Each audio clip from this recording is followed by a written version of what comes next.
All right, team, this is your lesson 8 lesson plan for after break. Your unit 5 lesson 8, and we're in 2.md.8, which is solving word problems involving dollar bills, quarters, dimes, nickels, pennies, and using the dollar and cent sign or symbol appropriately. So we're going after one-step story problems that involve all things. And so today, our TTED is going to be around story problem understanding rather than around coin, mostly because all of the coin-based work is now prior knowledge as well as story problem stuff.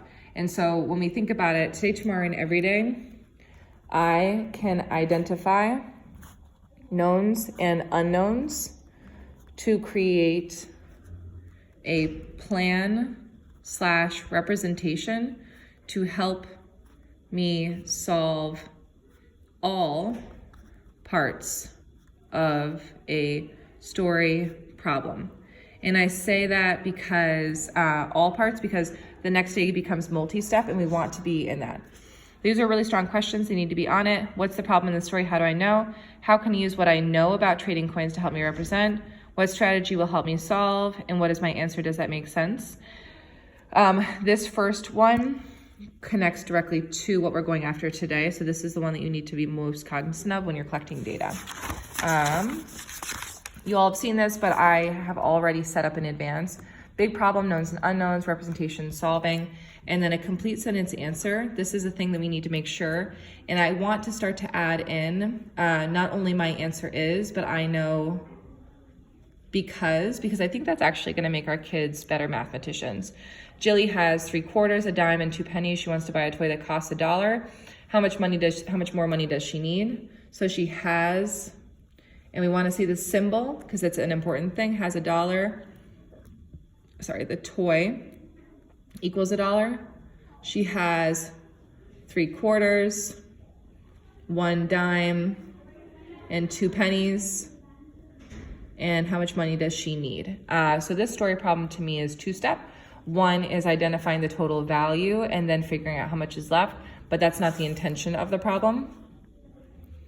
So total is $1, and she has, and she needs. And so I'm now asking myself, based on the information given, how can I create a representation that'll help me solve? So she has 3 quarters, 1 dime, and 2 pennies. So to solve, I need to first find what she has.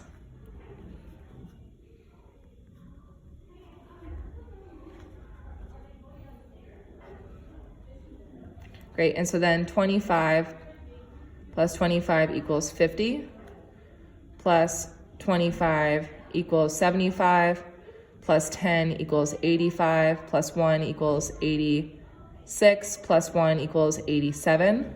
So she has 87. So now my step 2 is to figure out how much she needs.